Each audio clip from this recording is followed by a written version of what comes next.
The summer of shit rolls on. Union Smack is back, going retro once again. The Summer of Terror 1995 continues today on this. Before we get to that, my co-host, as always, Maniac Matt Tennant. What's going on, man? Where can everyone catch you?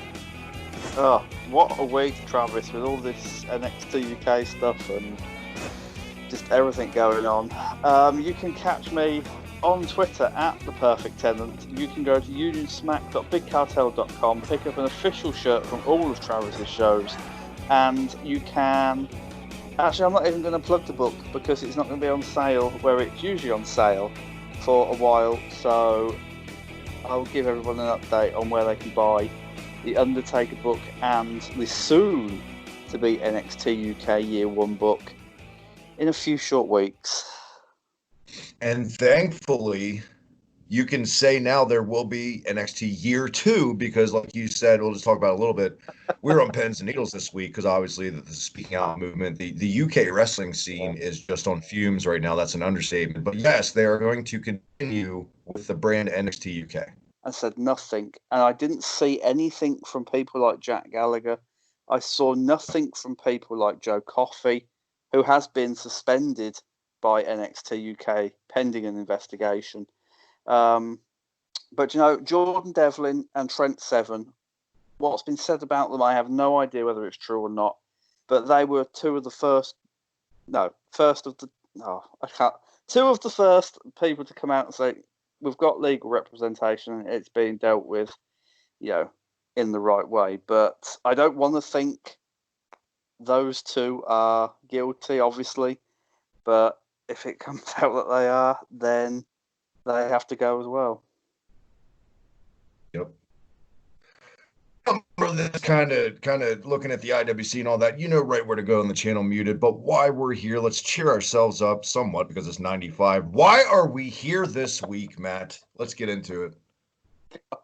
Just the fact that you cheer up and 95 in the same sentence, Travis. Dear God, we must. I mean, compared to the state of the pro wrestling business right now, King of the Ring 95 is positive compared to this. Let's be real. God Almighty. Yeah, I mean, if we were doing King of the Ring 95 this week, I think it'd have a much more upbeat, upbeat. I've give up. Have you noticed? It's like A more speeches, upbeat feel to the episode. That's much. the one. That's what I was looking for. But no, this week we have In Your House 2. Yeah, I mean, the Lumberjacks. They start putting the little code names on them. Yeah. I used to love the code names. What's number 3? I think was one International Incident. Was that one? That was one, but it was like a year later in like 96. It was like Vader and those guys in the 6-man. Yeah. I think the next one, I don't even know if it had a name, the September one, but I do know the October one was Great White North or the Great North or something. God. So even creatively, like titles, they just couldn't really get them good though. It's like they had almost zero creativity on the TV shows, zero creativity for taglines for pay-per-views. It was bad. But I will say my favorite pay-per-view from 95 we reviewed so far. Honestly, between a few dark spots here and there, this is a guilty pleasure for me. This is one of those VHS as a kid that I rented at a local video store. It's one of the first times I ever discovered there was a wrestling action at my local video store, and it was awesome. And one of these matches is an underrated goddamn classic, but we'll get to that. But this show emanated from, I believe, Nashville, right? Yes, Nashville, Tennessee. I don't think I didn't write down the arena, etc., but I did write down the dark matches, Travis. So Skip defeated Aldo Montoya in the first dark match, and then they had 2 dark matches. Was it 2? Yeah, it was 2 dark matches after the show went off the air, and they were Bret Hart beat Jean-Pierre Lafitte. They would have a match. Was it in Your House 3 or 4? The September one. Yep. Yeah. And then, Undertaker defeated Karma in a casket match. Thank God we didn't have to sit through that. Your commentary team, thank God, is now Jerry Lawler and Vinci, man. No more Doc Hendricks. Yes. And you know what? A lively crowd as well to greet them, because after King of the Ring, I'm shocked they sold any tickets. Yeah, that's It's true. like, This was a very upbeat crowd. Got to give them that. yeah, and they had no reason to be upbeat after King of the Ring, but they were ready for it. And I always preferred Lawler on commentary. It doesn't matter who he was replacing, whether it was Doc Hendricks or, Michael Cole a bit later. And I just wish that Vince McMahon hadn't gone so long on commentary as well, especially when you had Jim Ross in the company. For sure. I feel like the underlying theme, this should have been called In Your House 2, Jeff Jarrett, because there's a whole lot of Jeff Jarrett Yeah, on this show. He's pretty much featured pretty much throughout the whole show in vignettes, interviews with the band. This was the first time we ever got to see the live performance of With My Baby Tonight. I loved this purely just because of all the Jeff Jarrett. I'm a fan of Jeff Jarrett. He's a lovely bloke in real life. I met him, and yeah, just loved the song. 93 to 90, let's say mid 96, Jeff Jarrett is my favorite Jeff Jarrett. I can't argue that at all. But it didn't just feature Jeff Jarrett. No, no, no. What did this pay per view kick off with, Matt? Well, after a spectacularly dressed Vince McMahon and Jerry Lawler, who were dressed Yes. as cowboys, The and king Lawler, of the Cowboys, he said. did you see the crown on top of the cowboy hat as well? Loved Oh, that bit. Stop it! It was he couldn't amazing. even see. How could he see? It was pulled down so low in front of his eye. They're looking at a picture right now. Jesus Christ, Lawler. How could you see your monitor? He carried it off very, very well. The first match was 1-2-3 Kid versus the Roadie, and this came out of the story of Roadie and Jeff Jarrett putting the 1-2-3 Kid out of action. Now, it's been like 2 weeks since I watched this. I can't fully remember the clip they showed of them, injuring 1-2-3 Kid, but it looked very, very unrealistic to me. It did. It was like just a little, like Jarrett was holding the kid, and like what Rhodey jumped off the second rope, and like Yeah. just when he hit him, the kid did this weird little hop and a flop. It just didn't look good. I'm with you, totally. And was it meant to be his neck, I think they said, or his arm, one of the two. It's supposed to be his neck. I think they're trying to play off the real life neck injuries that he had to kind of Yeah. catch up why he was off TV. I think he had to get surgery around this time. Not 100% on that, but I'm almost positive he had to get neck surgery around this time. But I feel like this is two pay-per-view reviews in a row where the roadie fucking put in a hell of a goddamn match. Not bad. Yeah. Yeah. I mean, a solid A for Roadie for effort. His skills still lacked a little. Do you know what? After I watch these old pay-per-views, I like to go on the internet and see what these so-called official websites, say about them and review them. And they said that Roadie was the best in '95 than he'd ever be, and that he'd deteriorate, in '98 and '99. I don't agree with that. Like we said at King of the Ring, I think he would get gradually better, and he showed sparks of that here and at King of the Ring against Bob Holly. I felt like he got way better in ring as time went on when he was in the New Age Yeah, Outlaws and the team. But as far as a singles competitor, it was kind of the era too, where like in ring didn't matter. Obviously, in the Attitude Era, I mean, he's beating Big Boss Man for the hardcore title like a Royal Rumble. Jesus Christ! I mean, what in ring masterpiece that was. I'm sure we'll get to that someday. But yeah, I mean, I'm with you. And I mean, God, he was so green here. He was definitely trying to prove himself, like we said for King of the Ring with that good match with Bob Holly. You could tell this was in Nashville in a very kind of like I feel like there was a lot of fucking audio tweaked with on this show, and this was a very pro Jeff Jarrett crowd. I feel like yeah, until Shawn yeah, Michaels came out, but that's a whole other story. But I feel like for this match, the roadie was the babyface. yeah, totally. Because Music City and Jeff Jarrett was supposedly the music star, and it fit, and it was nice. It was a bit weird to see like the Roadie getting cheered more over 1-2-3 Kid, but Yeah, you know, it was '95, Travis. None of this mattered. Let's be honest. It it's crazy to think what the finish of this match was, and they got the green light to do it, considering the neck issues with the kid. It was a top rope pile driver, and it Yeah. one slight move to the left could have been disastrous. But thank God the kid wasn't hurt. But this looked terrible, and not like it was botched, like nasty in a good way.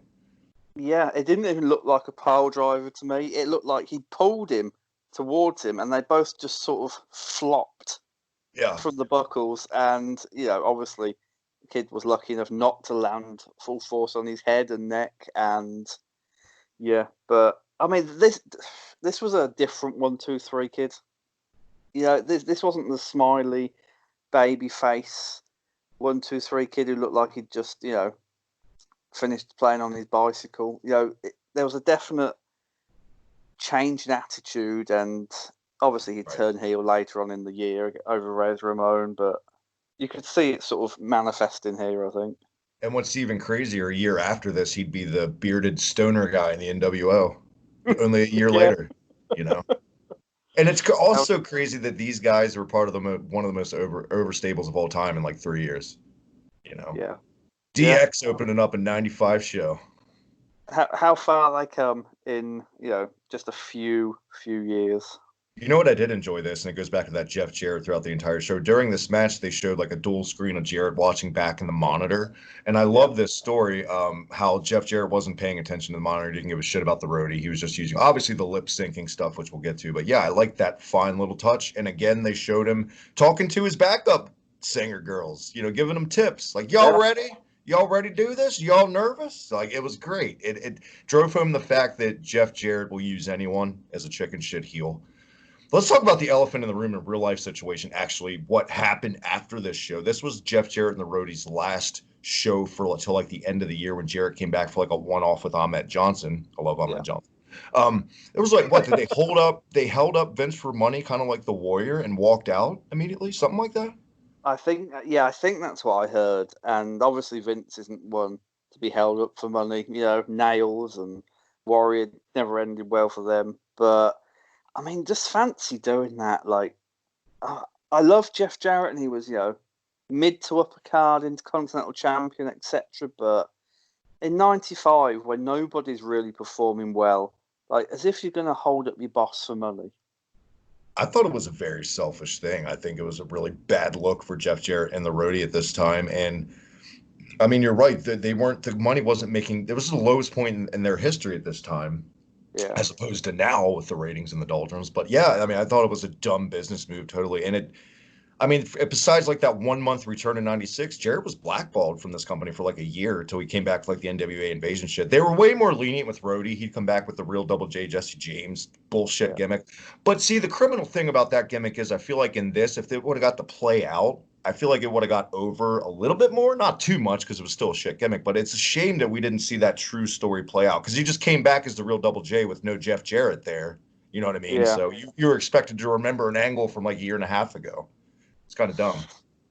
And do you know what? Had they not, done that, and Jarrett not gone, and I mean, and you said like they were more lenient with Roadie, but let's not forget he had put in a feud against Rockabilly, so it wasn't all that good for him. Yeah, but they But still gave him his job back at least, I oh yeah, he guess. still got his job back, and eventually, like I New think Age maybe Outlook they kind of next. looked at But it like, and it was kind of more like he was greener in the business, and obviously he was the sidekick to Jared, so he was just kind of going where he thought, where the yeah, food on the table, so to speak. So so I would have liked to see this rivalry and the storyline come full circle because in Your House too, yeah, they played on the Jarrett and Roadie sort of breaking up storyline. We'll get to him costing Jeff Jarrett the title later on, and the whole lip syncing thing, etc., etc. I would have liked to have seen them either have Jeff Jarrett take the Intercontinental title back from Shawn Michaels at some point, and then gradually maybe build the Roadie up to a point where he could have beat Jeff Jarrett for the title at the end of the rivalry. I could have seen that. I could have also seen an In Your House main event with like Diesel defending the title against Jeff Jarrett and the Roadie costing him the title. That one, either Yeah, way. I could have seen that. But that was that. Roadie gets the win and a pretty decent little match. Where did that take us next, Matt? that took us to Top Pettingill with the $1 Million Corporation. And honestly, 3 shows in now, Travis, I'm done with $1 Million Corporation We've promos. gotten the exact same backstage promo every pay-per-view. Even the way the camera angle's shot in the locker Yeah. room is exactly the same. No difference. The only And difference is who's in the match. they're stood in the exact fucking same positions, have you noticed? For Yep. every promo they've done. And why? Like, if this had just been Ted DiBiase saying he'd bought the Lumberjacks, and then Sid doing his little bit about how he's going to, I think he said something about an asylum, I think, and, he's put Diesel there, etc., etc. But they have to give the microphone to Tatanka. And, we love Tatanka, but fuck's sake, he couldn't talk, he had nothing good to say, and his delivery, it almost put me to sleep. Did he have trouble pronouncing his R's? Like awe? Did he talk weird to you? Like a I little kid? think so. Yeah, I mean, I thought he's just from where he was from, but Right. maybe it was an actual speech impediment. Who knows? God, the Indian gimmick with a speech impediment. Did that take us next to tag team action? Well, it took us first to, I think it was Barry Davinsky. Oh, with I the think, babyface lumberjacks? yeah, Diesel and Yes. Shawn Michaels, and he was more bothered about selling merchandise than actually interviewing Diesel and Shawn Michaels, and Look at they look. said, Let's God, run down this lineup for the babyface. You ready? Fatu, Adam Bomb, Techno Team 2000, Bob Spark, Plug Holly. It just gets worse and worse and worse as you go. But at the end of the day, you can say that technically Techno Team 2000 main event of the goddamn pay-per-view. How sad is that? Jesus Christ. Well, no, this So in was one of those '95, shameless Dudensky fucking shill plugs with merchandise. And eventually, well, did you see the little like while Dudensky was trying to plug it, like Michaels and Diesel had their back turned, and then like Shawn turned around real quick and like pushed him in the back, and then they yeah. came to talk to him. Like he was just fucking with Dudensky. Yes, and they said something, and I don't know what they said because I could hardly hear it over the roar of the Lumberjacks in the background, and it was it was a badly done segment, Travis, that was just really designed to sell the latest T-shirts. And them Now In we Your House 2 T-shirts looked fucking terrible, by the way. oh yeah. What's worse, these or the King of the Ring 95 baby blue shirts? um, I'd say these because they Yeah. just look white and plain and horrible. It's just like where's like even down to the merchandise, zero creativity. Nope, it was just shitty font on a shirt and like a preview of the match from that pay-per-view. It was dumb and yeah, horrible. Yeah, awful. Now we'd come back to more babyface lumberjacks later on, correct? And one We more would. backstage. That's the Yeah. one I'm waiting to get to. Trust me, because I have a lot to say about that fucking one. But DiBiase could take his money and stick it. Yeah, we'll get there with Billy Gunn. But up next, tag team action playing off the last month's pay-per-view. King Mabel, Sir Mo going up against the guy that made it all the way to the finals, the new top babyface in the company, Matt, the red hot Savio Vega and Razor Ramon. Oh dear. I mean, I'm not going to shit on this match because it wasn't as bad as I remembered it being, or even expected it, to be after King of the Ring. The ending, I'm going to say like the end 3.5 minutes was very good. The rest, you can probably fast forward it to the finale. I'm going to go on a limb and say this is the best Men on a Mission tag match I've ever seen. Ever. Wow. I Even maybe with a all the match with rest, Smoking Guns was better, but that's probably it, right? even with all the rest holds and just like Mabel sweating, it's just But look at honestly, the bar that's set. Men on a Mission. I know. All right, right. Granted, the bar was very low, but then at the same time, you've got Scott Hall in there who he couldn't do much with Mabel, but I felt he could have done a little more with Mo. And even maybe a Razor Ramon Mabel square off would have been nice to tease something. He couldn't do anything with it. He couldn't get him up. He couldn't lift him. He couldn't throw him into the ropes, etc. But do something with it. Just sort of Scott Hall's almost on his way out. He's got less than a year Yeah. left in WWF. At this point in his career, he was solely mid card. They'd missed the boat to push him to the main event completely. He'd have that great match with Shawn at SummerSlam, and then just a feud with the 1-2-3 Kid. It's like you could have made something of this, but you didn't. he would get one more IC run, but I think that was just by default because Shawn got beat up by Yeah. those Marines, right? And then Razor was And just it filming. get it get Dean Douglas. Yeah.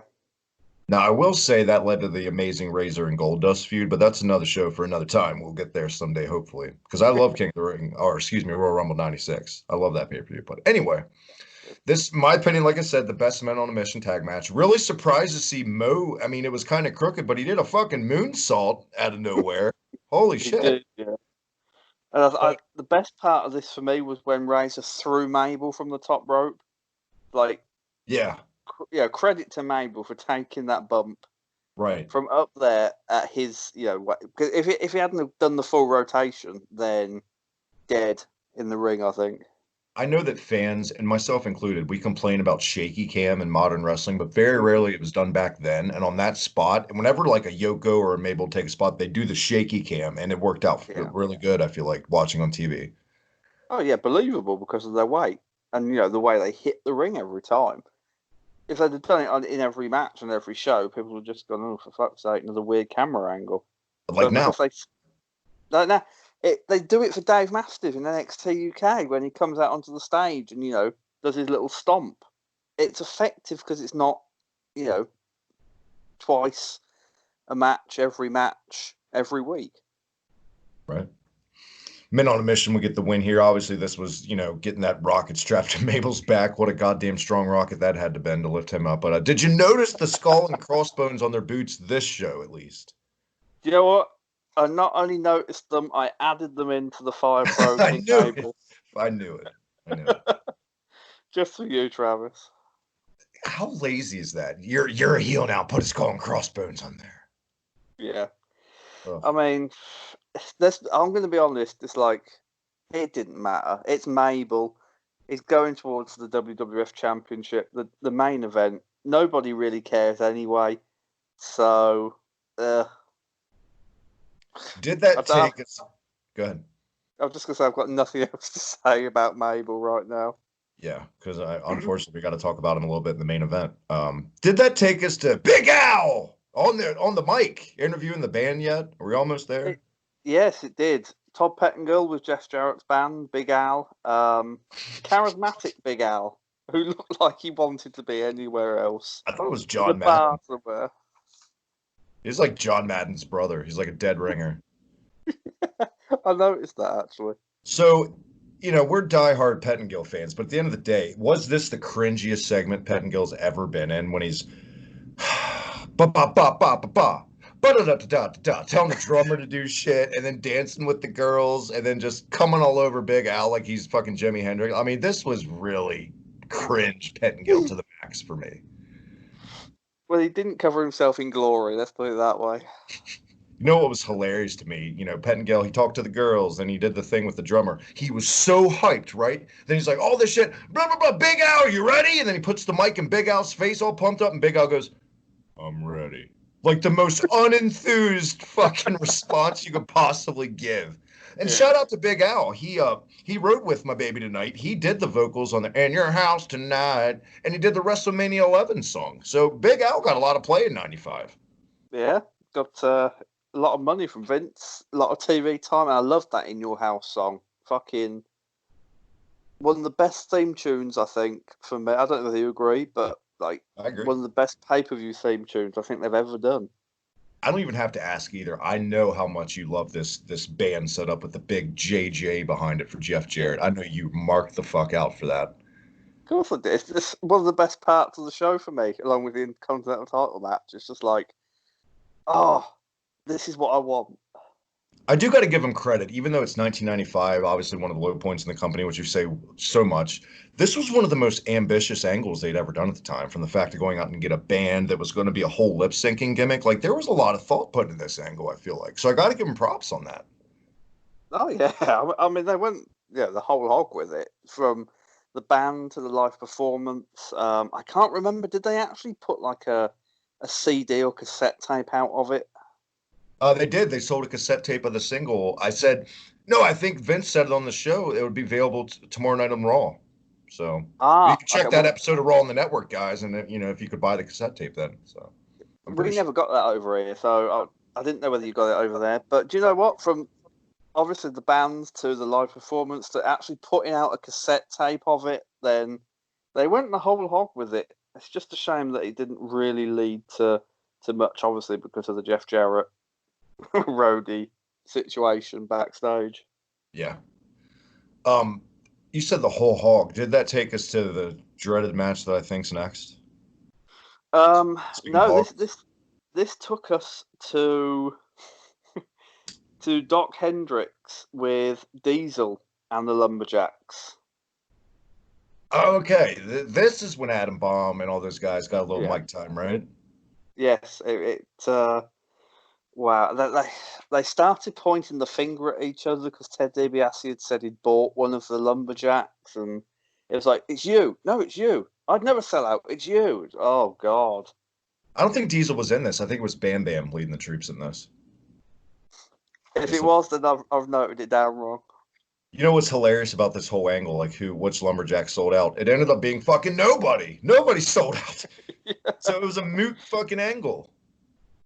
It's a shame as well because it was a nice little bit of intrigue. Watching the main event, it's like, did anyone sell out? I can't remember, but just waiting for that moment, and it was like, oh no, it was an empty promise. Now this is reaching, and this is a desperate attempt to salvage something in an angle at the time. Dare I say it should have been Adam Bomb and turn him a heel again. I mean, maybe. I mean, maybe the smoking guns, that would have been slightly interesting, but We didn't have a whole lot to work with here, Matt, as far as the baby. can you hear us struggling, everyone, just to come up with someone and something? But you're gonna push Fatu as a top heel from the streets, Fatu, make a difference, Fatu. They could have made him all gangsta, maybe. I don't know. It would have shut the bed I anyway. mean, they went with Tatanka, fucking hell. You know? They tried to make him a big heel and it didn't work. But, I mean, out of the lot of them, you're probably right. Probably Adam Bomb. But even then, would you have pushed Adam Bomb as like a major heel in '95? Well, we're forgetting the biggest one of all. We're leaving out the biggest star of all in this segment. For the first time in the history of the 3 years of this show, we can talk about the legend known as the man atop the mountain of the rocks, Matt. Man Mountain Rock was accused of selling out. He goes, well, I could use a new guitar. No, DiBiase's money is dirty money, man. What a fucking promo that was. Jesus. Oh, you can generally say why some of these people never made it past like low to mid card level.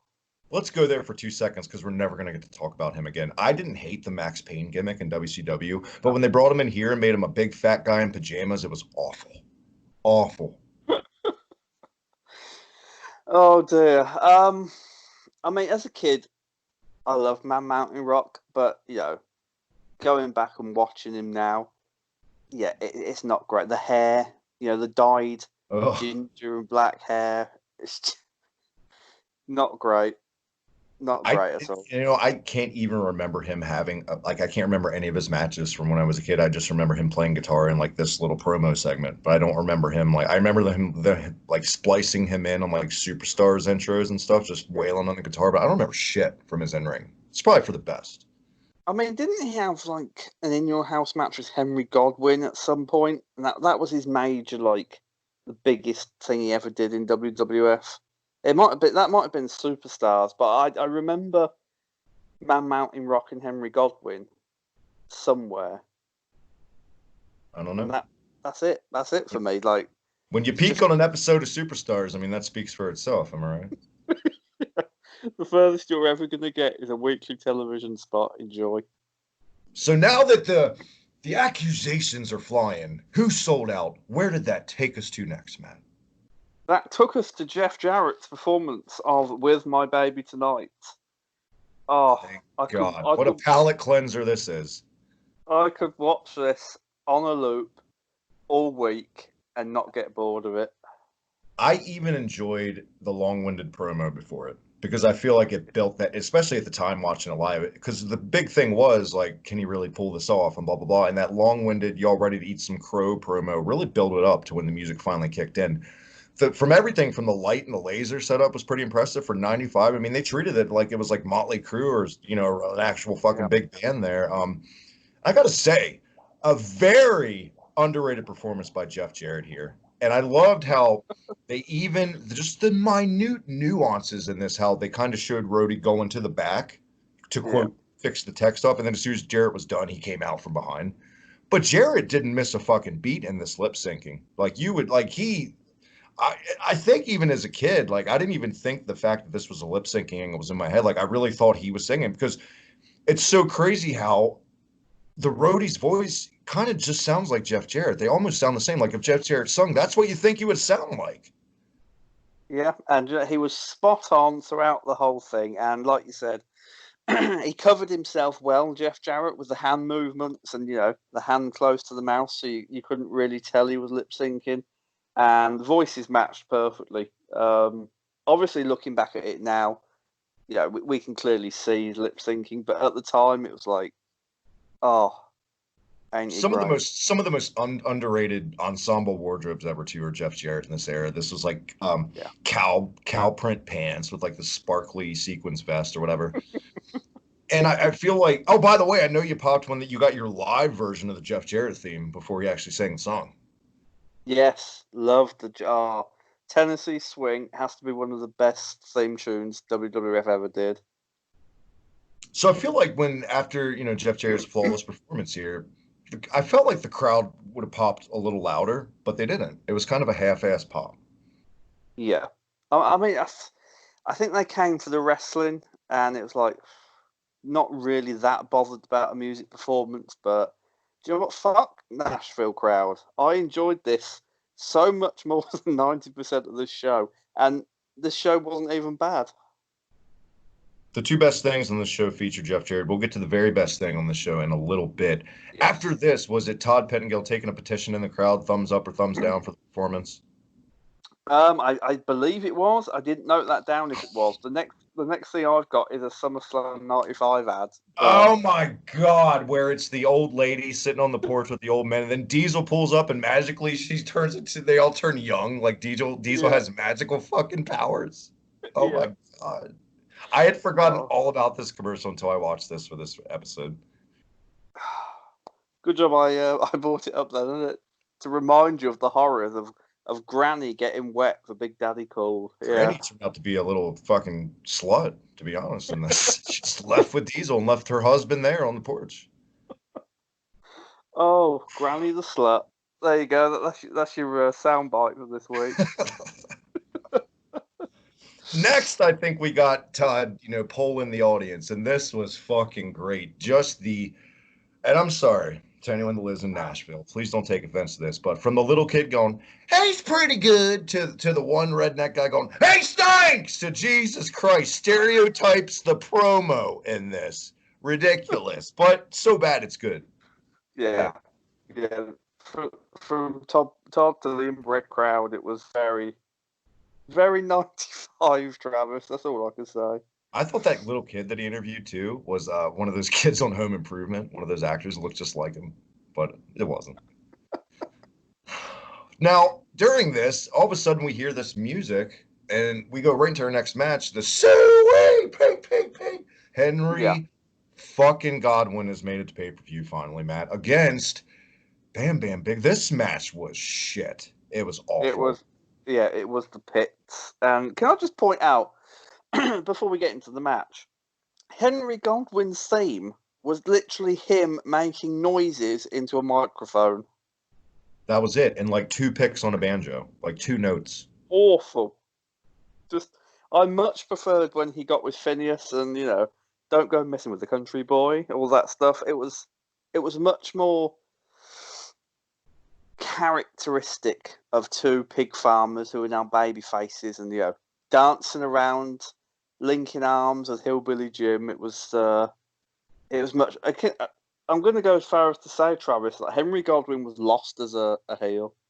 He was much more suited to a baby face in 95, but weirdly would then be much more suited to a heel character in the Attitude Era. Yeah, those are my favorite Godwins. Those disgusting heel, just in their overalls, getting their necks broke by the LOD on Shotgun Saturday Night. I love those Godwins. But let's talk about the other side of this. We all know the backstage stuff. It's come out in shoot interviews over the years. Bam Bam Bigelow did not get along with the Clique at all backstage.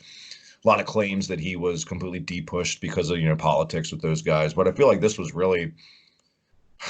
the downward spiral for Bammer's career in the WWE, because by the end of this, at Survivor Series 95, he did the JOB to Goldust in like 4 minutes. I mean, you would think watching the Raw after Mania 11, they were going to build him up to like a world title babyface guy or a top guy, something, but no, it was all downhill, and it's just shitty case of politics and wrestling. I mean, yeah, I agree with that, but at the same time, it's like Bigelow blaming the Click for like not getting a push. I think 95 Bigelow, aside from WrestleMania 11, he wasn't the same as he was in 93 and arguably 94. He peaked for me, Bam Bam Bigelow, as an actual technical wrestler, for which he will be remembered as one of the best big men in the history of the business. But that side of him in 95 had severely declined. He'd find it sort of in ECW again, but then he had more of the hardcore stuff to gloss over what he couldn't do, and obviously his WCW run. I mean, for me, was a complete failure. Like his WC, his debut on Nitro was fucking amazing, but they never capitalized on that.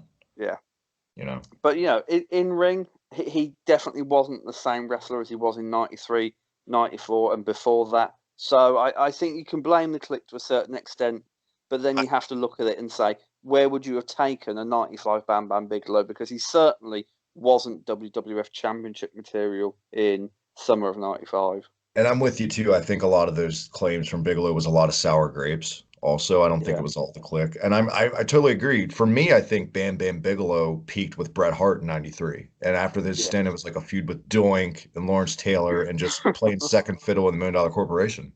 That was it. Yeah. Tatanka. Yeah. I mean, Jesus.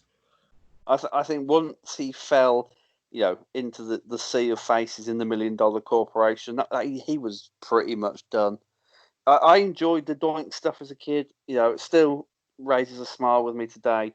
But his best years were certainly behind him and had been for arguably a year or so. The finish of this match, by the way, the crowd was completely fucking dead for this. They didn't give two shits about either guy. But the finish of this match was also dog shit. It came out of nowhere. It Like was crap, wasn't it? I feel like the ref was just like, all right, you guys got to get the fuck out of here, take it home. Like you're dying a slow death. Yeah, and the end was so unbelievable. Like Henry Godwin misses a knee drop from the second, not even from the top rope. He misses a tame knee drop from the second rope, and Bigelow just crawls across him and hooks his leg for the like what? That couldn't have been the planned finish. It couldn't have No, been. no. The planned finish had to have been, the Bigelow headbutt from the top rope, but Yeah. either the Jeff Jarrett performance went over time, and they had to cut this match short, or Vince was sat there at ringside thinking, "This is horse shit. Get it off the screen now." Yeah, exactly. This was definitely an audible. This was not the finish. There's no way this was a finish because it made no goddamn sense. But thank God we can cleanse our hands of that match. Up next, we're gonna get to the good stuff though, Matt. Where that takes to. Oh, sorry, I thought you cut out. That took us to Bob Backlund in the audience. God bless Bob. Right. I forgot about this. We didn't really get to hear Bob. It just kind of showed him in the crowd. Like there was no Yeah. audio, but he was like shit. He was like lecturing like some teenagers, I feel like. And I remember some teenager going to shake his hand to be a little smart ass prick, and Bob didn't sell it at all because he's a heel. Tremendous Bob. I thought this Bob Backlund would have fared so much better in '94 against Bret Hart than just the stoic, bitter Bob Backlund. Right. Oh, yeah. Because I mean his end ring was done for the most part right Yeah. now. Like this is all he did. He could have relied on that character to carry him so much more than, his bitter, stoic, 94 Owen Hart led Bob Backlund. It was just a year too late, Travis, for him, I think. I'm gonna give our listeners a little homework this week. For some reason, speaking of Bob Backlund, I was on the network. I was watching Jesus Christ, Championship Wrestling, WWF from like '80, and the Iron Greek Spears Arion versus Bob Backlund for the title was a really good fucking match, and I was really surprised. So, if any of you guys get a chance, check out that hidden gem. Spears Arion is a very underrated guy from back in the day. There you go. That's your homework. And leave it in the comments if you watched it, what you thought, or tweet us on Twitter what you thought. Did that take us to Todd the Bod with the Heartbreak Kid, man? Yes, that did. And Shawn, I don't know. Maybe it was just me, Travis, but he looked like he'd taken something 10 seconds before them cameras were on him, Shawn Michaels, because he was lively, he was smiling, he was ready for it, if you know what I mean.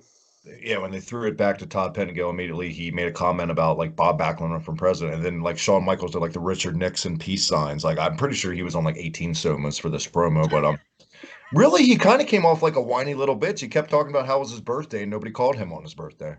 Yeah. Get over it. You're a grown fucking man. Nobody calls me on my birthday. I'm lucky if my mother calls me. Why would you throw that into your promo, by the way? What fucking relevancy did that? It was just dumb to me. This isn't one of Shawn's best promos, in my opinion. I do No. think this is one of Shawn's all-time best gears. I love the white and gold. I love it. Yes. Do you prefer, because there was a slight difference, do you prefer this white and gold or the WrestleMania 12 white I and prefer the gold? 12 because it was more like shiny on the hearts. And I'm a Yeah. mark, so. Plus, like his vest was cooler looking for 12. It's like a wrap around. This was kind of just like a lame vest, but it's still a great Yeah. outfit. I think Shawn Michaels' babyface had the best outfits of the era. His heel outfits were all a little bit, samey, if you like. Obviously, you had the classic white with, I was going to say green. They weren't green. They were red Yeah, hearts. the And zebra prints. Yeah, before the hearts. yeah, tell you what, fucking tricky to make on Fire Pro, though. I'll tell you that. But Uh, anyway, this is not a Fire Pro podcast. no, this is one of my favorite matches of all time. Up next, one of the most underrated matches, the best Jeff Jarrett match I've ever seen to this day, and both guys deserve as much credit in this match. Intercontinental title match, defending champ Jeff Jarrett against Shawn Michaels. Shawn going for the three-peat, right? For the first time ever. It's never been done, I think. Yeah, Yeah, they drove that yeah. home. What a goddamn pop for Shawn Michaels. And I really feel like this point in time is when Vince said, all right, I got to make him the guy at Mania next year. Like, it was, you couldn't deny this. Like, he got a bigger pop than Diesel. We didn't see the dark match with Brett and Taker, but on this show, on air, hands down, Shawn was the most over fucking guy in the company right now, without a doubt. Oh yeah. And again, we said it, last week, and I think we said it in our In Your House 1 review. Like, they'd been waiting, I think, to cheer Shawn Michaels like this for a long time, but obviously the cocky character didn't warrant it. But now he was like, fight for the people and friends with Diesel, and just the babyface Shawn Michaels you could all get behind. It was like, finally we can go wild and just scream the fucking place down for him. And shout out to Vince and Lawler on commentary because Lawler was shocked that Jarrett didn't get a good reception in his hometown, and Vince was like, "Oh, suck on that, Lawler. What do you think about that reaction?" It was just those two. This is some of the best back and forth these two ever had was just in this match. And there was a great part in this match where Vince's mic went out, and Lawler was kind Yeah, of just left holding the bag, and he had to cover it. And when Vince like came back in, Lawler was like, "What are you doing?" I was doing fine. It was great. Everything about this was great. The commentary, the crowd, the match was perfect for me. A perfect fucking match right here. I don't know what you think about it though, match. So go ahead. oh, loved the match. I mean, I was thrilled to see Jeff Jarrett finally get like one of his most career-defining matches. He'd had some great matches with Razor Ramon. I know a lot of people don't even like him, but I liked a lot of his, not all of them, but a lot of his matches with Razor Ramon. And his match with the 1-2-3 Kid at King of the Ring '94. I enjoyed that very much as well. But here it's like, yeah, he turned it up to another notch. It was almost, Travis, like he knew he was as good as done in WWF, Jeff Jarrett. So it was like, the title's coming off for me. I'm going to make this one people remember. It just speaks to what pride he had as a performer. Because I mean, considering the backstage shit going on literally right before this match, he could have just gone out and phoned it in like a motherfucker, but he didn't. Yeah. He gave his best performance I've ever seen him give. There was a spot in this match, which at the time was one of those, I got to rewind it and watch it again. That amazing spot that I'd never seen where Jarrett's in the corner. Shawn Michaels comes charging. Jarrett gives Shawn a backdrop over the fucking corner turnbuckle to the outside, right on his goddamn Yes. back. And it holds up. It's nasty. I love that spot. And there's nothing to even break it. It's like Shawn just takes the bump like flat on his back, and it looked sick but brilliant at the same time. Exactly. I mean, this perfectly paced. It told a great story, especially with the finish where, we saw it a million times where Roadie would like trip the guy's leg when he's running off the ropes. Roadie got too cocky doing it over time though, and had his back turned doing it, trying to be a hot dog strutting floozy. Shawn had reversed the Irish whip, tripped up Jeff Jarrett unintentionally. By the time Roadie had turned around, sweet chin music, 1, 2, 3. The place goes ape shit. The first ever 3-time IC champion. I miss this era of the Intercontinental title because you would have thought he just won the goddamn world title. That's how important this belt was back then, Matt. And god damn it, I know they're trying now, but I feel like it's never going to be like this again with the IC belt. They fucked around with it for just too many years at this point. Agreed. Yeah, it's as good as dead championship today, but here it was more important than the WWF. Start that again, shall I? It was more important. It was more important than the WWF Championship. Diesel wasn't a great draw. His feud with Sid and the $1 Million Corporation was horse shit. And so it's like you drop down the card. You got Shawn Michaels, an exciting performer. You got the Intercontinental title, which still meant something. And obviously, you go into SummerSlam with a rematch built into your hand of Shawn and Razor in a second ladder match compared to Diesel and Mabel on top. Yep. I could throw this match on any day. I'd put it on a top 20 if I made my all-time favorite match, just because of how much I watched it when I was 11 years old. This just made me. This match, literally, like I liked him before, but this drove it home that Shawn was my new guy. This match, I can't deny that. Yeah, and you know what? For all those people that say Jeff Jarrett was, never that great, then watch this and eat shit. Eat shit. That was a bit aggressive, wasn't it? That's fine. Fuck the IWC. They can eat all the shit anymore. I don't care. Not you guys, our lovely listeners, not you. But yeah, eat shit. Yeah. No, see, the problem with having a great match like this in the middle of the card is guys got to go out and follow it. And when you got a world title match and a tag team title match, this wasn't a good recipe for anything I want to eat. No. But before that, we had Barry Da Vinci with Shawn Michaels in the locker room. Oh, God, Travis, this was more fucking merchandise selling. And more Lumberjacks. It's like the camera cuts in, and this Barry bloke, I don't know. I'm not even going to pronounce his last name because I'm sure I'm pronouncing it wrong. Barry Dadinsky. I've put down Da Vinci, what a but fucking I was name. close. He was dressed, if I'm not mistaken, in Shawn Michaels' new shirt. He had his hat and his fucking glasses and his gloves. The glasses were hearts. It was like you were a walking merchandise stand now. Who was this aimed for? Because the only people I saw wearing this merch in crowds at the time were like little girls. Like, why would you try to market this way with this dorky little man wearing Shawn's merch? It looked terrible on him. Yeah, I mean, I bought this a year later. I went to see WWF live in Birmingham. Sid versus Farouk for the WWF Championship was the main event. Yeah, Bret Hart versus Mankind was on the card. That was a good match. And I bought the Shawn Michaels hat and glasses and gloves at the time. I don't think I wore them much. I wish I still had them today because it was a nice bit of merchandise, but not on Barry. I used to have the Bret shades, and I wish I still had them. I got those at King of the Ring 94. Oh, I used to have the Bret shades. I got them free with a Coliseum video. I think it might have been WrestleFest 93 or maybe UK Rampage, but they gave them away free with the VHS, and I wish I'd have kept them, Travis. It's a hell of a deal for the time because I think they were slinging those shitty little plastic things for like $20 a pop. Yeah, and do you know what? The video only cost, I think it cost my granddad $9.99, so damn. bargain. Shout out to your granddad for getting that deal, man. That's a good deal.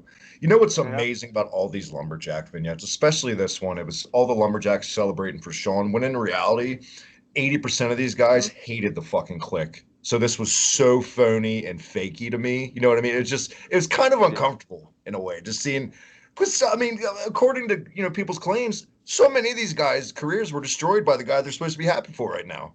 Yeah. Backstab. It's a really weird thing to watch, but yeah. Yeah.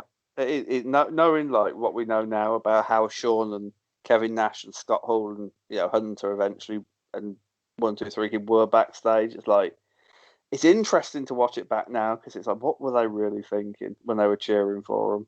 It always kind of comes off to me too. Like out of all the Click guys, Nash got along with the boys better than any of them. Like, so I feel like if you see the celebration for Nash later on, it wasn't as awkward because a lot of guys in interviews like, yeah, the Click were dicks, but Nash was pretty cool. I mean, Nash just gives that vibe. Like he's just a down to earth, cool guy. I mean, he loves money and he's cutthroat, but that's business at the end. I really don't think at the end of the day that Nash sabotaged guys' careers on the extent of a Razor or Shawn at all. At all. I No. think it was all Razor and Shawn cutting guys' knees out. Yeah, yeah, I agree. Can we just say, Travis, we were talking about Bret Hart, and it'll be way too late by the time people listen to this. But on the day of recording, happy birthday to Bret Hart, who is 63 years old. God, I feel old. You- he was what? He was 36-ish at this around this time. Yeah. Hmm. Oh, oh my God, where did the years go? I love that clip now. Like old Bret Hart is so great, where he's he's like, "Where's your figure, Ric Flair, Brock Lesnar?" I was on The Simpsons, and he has like a timed Yeah. episode of The Simpsons behind him. It like fires up his little clip. I love Bret. He gives no shits. God bless Bret. Speaking of giving no shits, tag team title action up next. My God, why do they keep doing this to fucking Owen Hart? Another pay-per-view, Matt. Another one.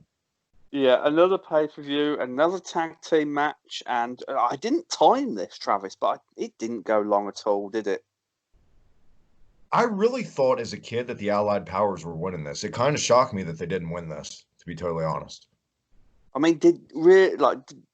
I mean, I can see it as a kid, but does it shock you now, as an adult, looking back, thinking they didn't put the tag titles on the Allied powers, or do you look back and think, no, I can see why they didn't put the tag titles Well, on the see, Allied powers? it's weird because knowing what I know now, because the curtains pull back and kayfabe's out the window, we knew Lex was out the door in a month going Yeah. back to WCW. He was having some contractual disputes and shit and not happy. So in retrospect, yeah, it was a good idea. At the time, it felt like a no-brainer to put. I mean, say what you want. I mean, they weren't the coolest tag team ever, but at the time, the Allied Powers were fucking over. These were two top guys put together as a tag team, and you know why I appreciate the Allied Powers more?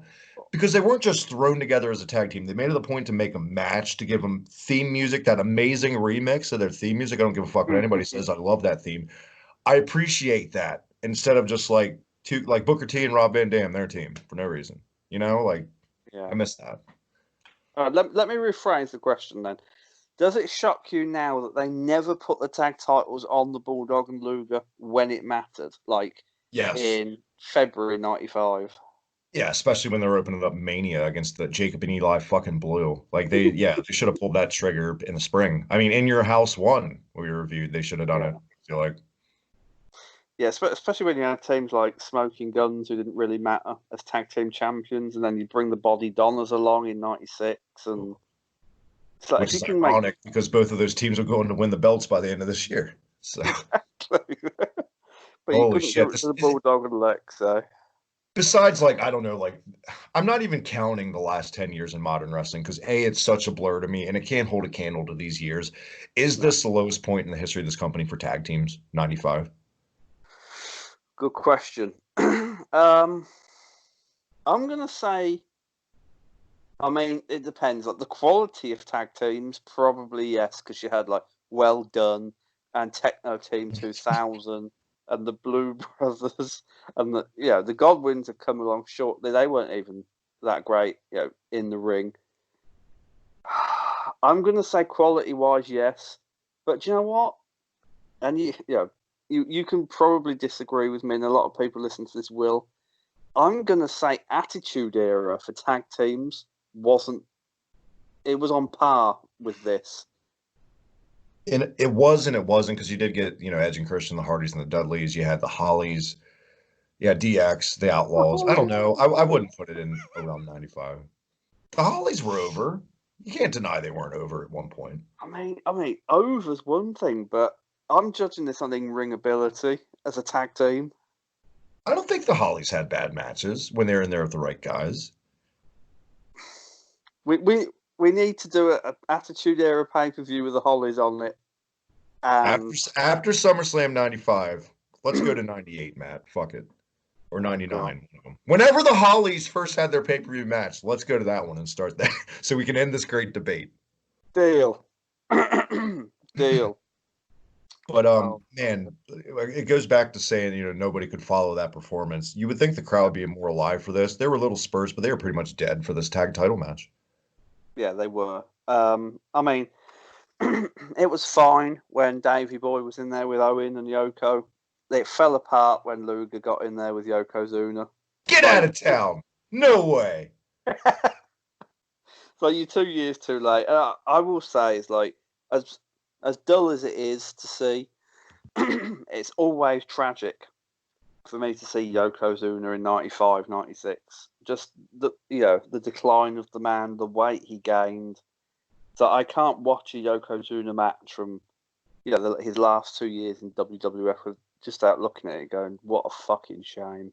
It's beyond depressing, and thank God we're not going to In Your House, the Great White North, because Yokozuna wrestled King Mabel, Matt. Did you need to remind us of that? I mean, at least we don't have to watch it. I just talked about it. Oh God! Do you remember his fucking dark match with Steve Austin at SummerSlam '96? Was this a DQ? This finish? It's blurry. It's the only finish on the show that's blurry to me. I've got it Count written out? down. This was pinfall. Owen came off the top rope on Luger, who had Yoko covered, and then Yokozuna leg dropped on Luger for the win. My God, they had given up on Lex so much by now. It's pathetic. To think where he was 2 years before this, even a year before this, with the coin toss at WrestleMania. Jesus Christ. Talk about squandered. It's unbelievable. Like, has a star ever fallen as quickly as Lex Luger did in WWF? There may be a couple cases, but not one that comes to my head immediately like Lex. No way. Because, I mean, we even saw that, what was it, like last year on Twitter, we saw that clip like from a house show where he held the belt for a little bit. He looked good with the belt. They should have at least gave him one shot with the belt. I think there's a picture on Google of him with the belt around his waist. I'll send you it.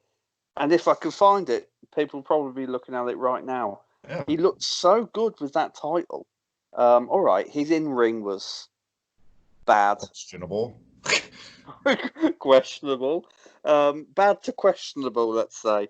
But, they could have got away with it with the right opponent and, the right length of match. WCW, and this time, didn't do a lot right. But at least when Luger came in September, the shocking debut on Nitro, they put him at the top of the card and made him somewhat relevant. More than this, for fuck's sake. They at least tried something with him, where he joined the Dungeon of Doom, was feuding with Hogan, and then he was like a tweener. It was more captivating than anything else he did in this company in 95. He was just a mid-card guy who ate the fucking pin all the time, I feel like.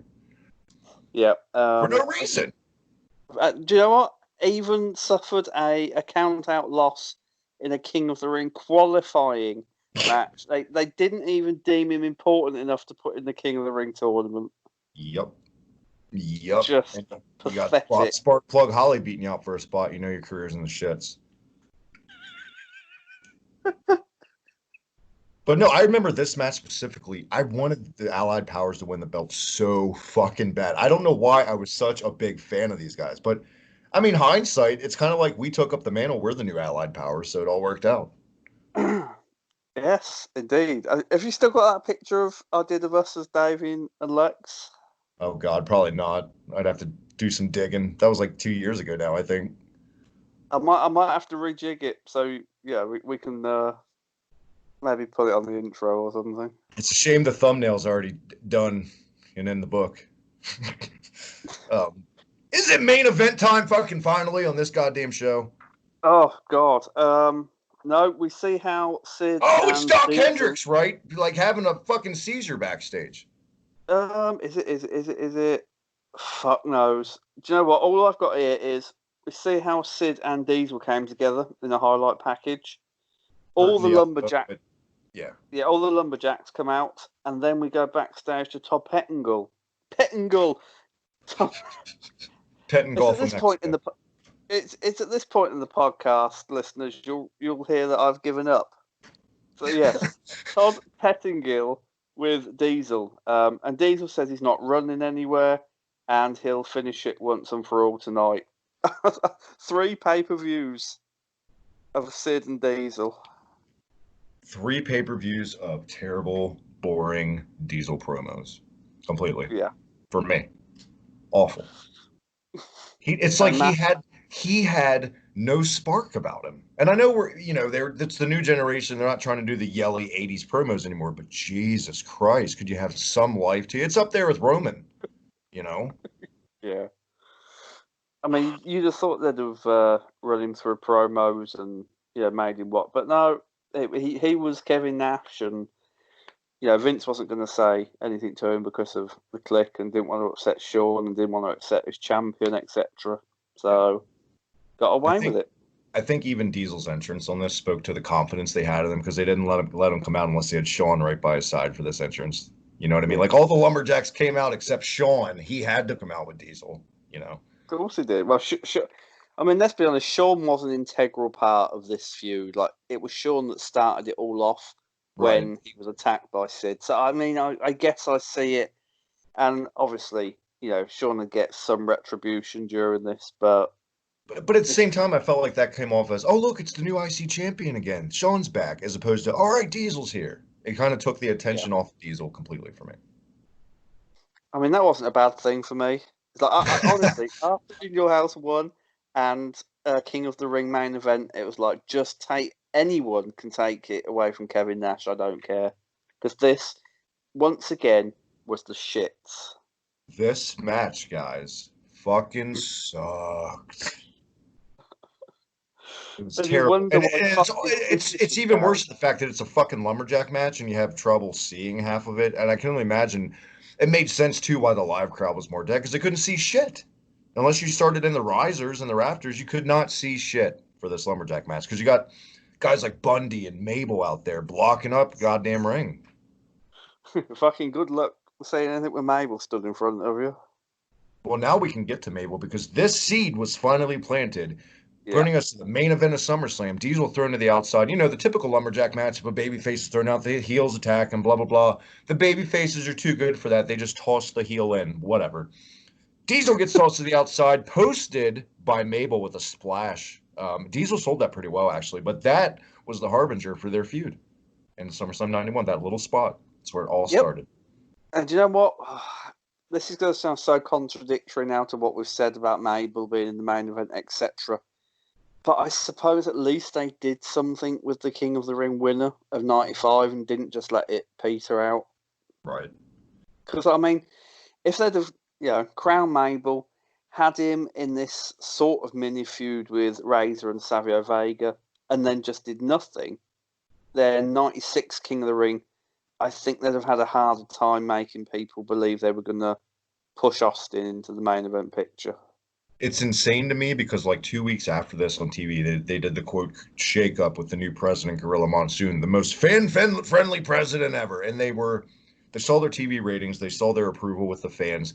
They had to nix plans and shake shit up just to get viewers again. So the original plan for SummerSlam 95 was the IC title match, Sid and Shawn. That was scrapped for a babyface ladder match that everybody wanted to see. Awesome decision. They shook up a lot of the creative, a lot of the card. But the one thing that they should have fucking shook up was that one of the worst main events ever at SummerSlam 95. They didn't touch Diesel and Mabel. No, leave that intact because that's fucking money. I mean, again, it's like I can see why they left it intact because they wanted people to believe that the King of the Ring meant something if you won it, and it would elevate you, into the main event picture. I can, but obviously, it's like Mabel was the wrong man to do it with.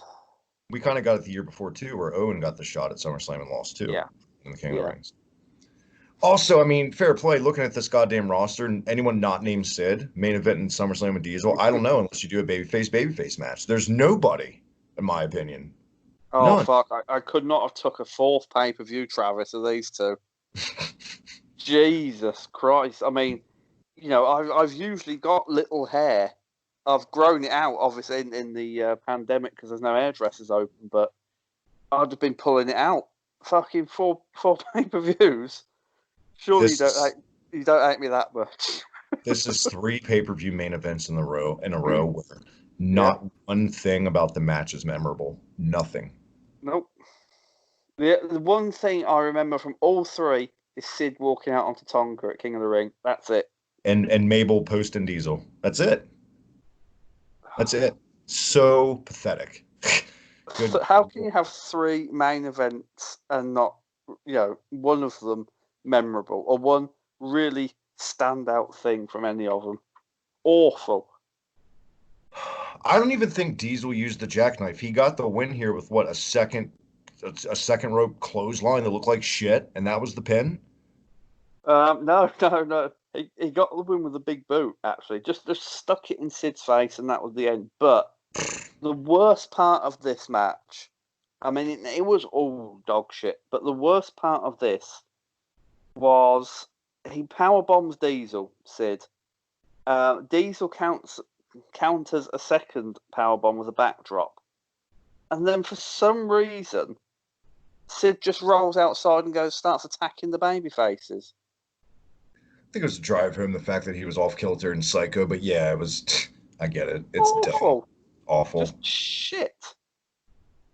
Like you make him a chicken shit heel before walking out on two guys, but on this you're gonna make him just dive into 50 guys and start slinging away. It made no sense. What's his character? And you know Is what? he a pussy or is he a fucking vigilante? What is Sid? It was done just completely so Shawn Michaels could dive off the top rope onto him. Yep. That was it. There it is. There's the one fucking thing I remember. Thank you, Matt. Just for that one little spot to build up your secondary champion. Not even your world champion.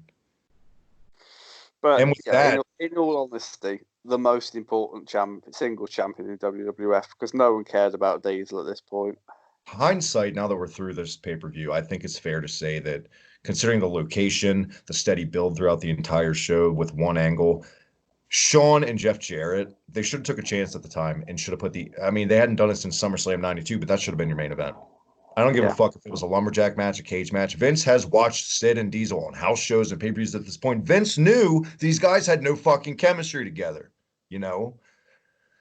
You know what? Even more insulting is that Brett and Owen went on not mid card, but they weren't main event at SummerSlam '94. So you could have dropped the WWF Championship match into the mid card here. It was okay then when it was Brett and Owen to throw them in the middle of the card, but God forbid we put Diesel and Mabel or Diesel or anybody in the middle of the card when the title's on the line. What is your final grade for In Your House 2, The Lumber and Lumberjacks? Do you know what? Barring the main event, this show was very, very good. I mean, obviously a questionable tag team championship match, but the Jeff Jarrett stuff made it stand out for me. So I'm going to give this a solid B-. You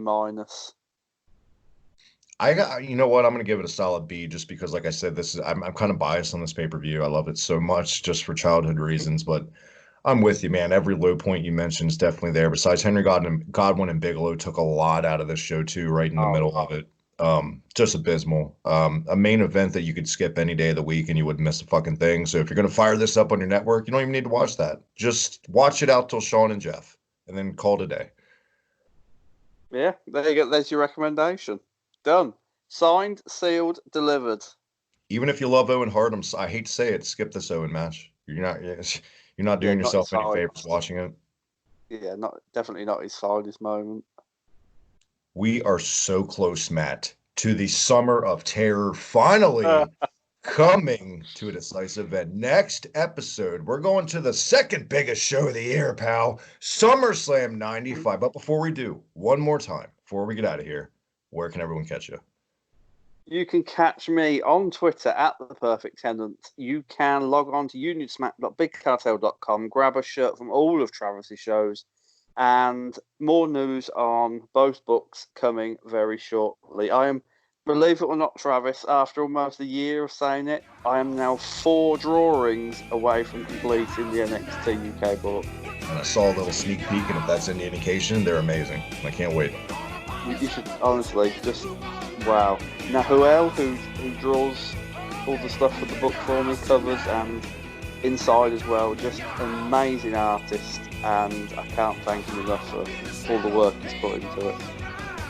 Indeed, and once again, we don't do it enough, thank you to Optic K for the amazing new logos, Arena Fruit Bat for the new muted shirt, anyone that's helped contributed to anything we do as far as artists and stuff, guys, give them all a follow on Twitter, so criminally underrated. And with that, follow me on Twitter at TheVickyTMD. Hit that red subscribe button down below for all the goodness retro gaming, pro wrestling, heavy metal podcast, 1995, and Terry Bollea's bullshit. Until next time, this is Union Smack. Cheerio, mates.